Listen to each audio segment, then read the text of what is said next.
For most railroad fans, this place needs no introduction. The Virginia Museum of Transportation in Roanoke is a shining star among transportation museums, although to rail fans the big draw is the collection of rail equipment out back. A short walk from VMT, however, is the O. Winston Link Museum, and I am frankly ashamed to say that despite a half-dozen visits to VMT and the O. Winston Link Museum being only a few blocks walk away, I have never been to that museum. This is a pattern I know I am not alone in. Many rail fans will hit all of the major locations, but pass up the smaller museums or lesser-known spots. Granted, this does often have to do with time. I contend, however, that the smaller museums are often worth making the time for.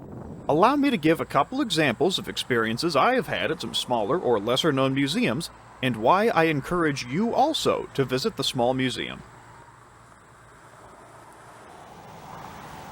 Most recently, I visited the Fairfax Station Railroad Museum in Fairfax Station, Virginia, not too far from Washington, D.C., to film a modular N-scale layout the Northern Virginia N-Track organization's T-Track division was showing.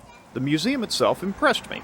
The grounds contain a restored Southern Railway station building, a length of track with a caboose, and a number of other displays around the grounds.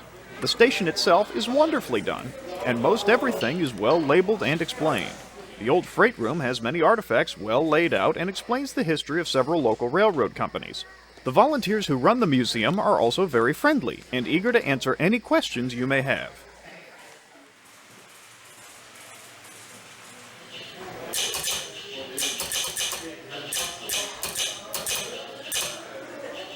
That's one such small museum, but there's another that left an impression on me.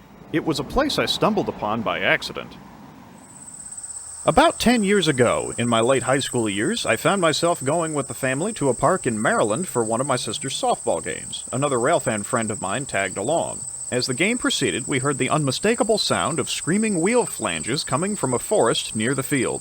My friend and I wandered into the woods to investigate, and came across a set of tracks. We followed the tracks for a bit, and were greeted by a trolley. What we had stumbled across was the tracks of the National Capital Trolley Museum. The National Capital Trolley Museum is located in Colesville, Maryland, and has a collection of trolleys and electric railway equipment from all over North America and Europe. The museum has a number of displays throughout the Visitor Center, and offers trolley rides on a mile-long track laid through Northwest Branch Park. The museum's collection of trolleys includes a number of cars from Washington, D.C., but also cars from Canada, Belgium, and the Netherlands, among others. The museum also has a Blackpool boat tram in the collection. The footage I'm showing is from that visit in 2013, so things have likely changed a little since then.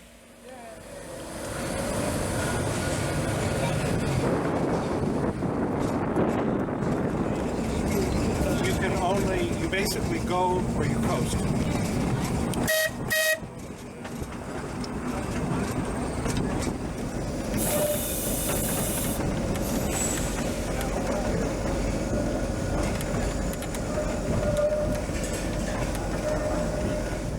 What I was really impressed by were the people volunteering at the museum that day. They were more than happy to show my friend and I around, and were very forthcoming with answers to any questions we had.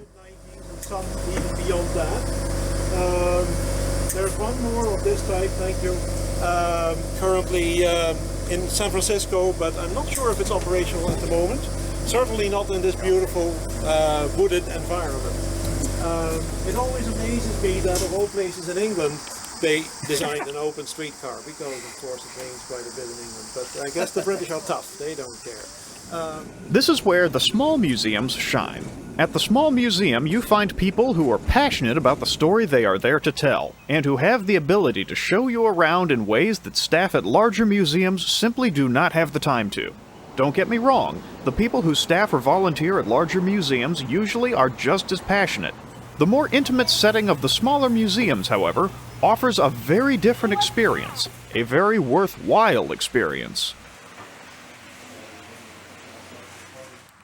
I could name other museums that I and some friends have stopped at on a whim and had our expectations blown away. Two that come to mind are the C&O Heritage Center in Clifton Forge, Virginia, and the Rock Hill Trolley Museum in Rock Hill, Pennsylvania. I would certainly encourage you to stop by any of the museums named in this video if you have the opportunity. The next time you're planning a railroad outing, see what sort of small museums may be near your destination or along your way. Don't overlook the small museum simply because it seems small. To visit a small museum is to support a local historical mission. On top of that, sometimes a big experience can indeed come in a small package.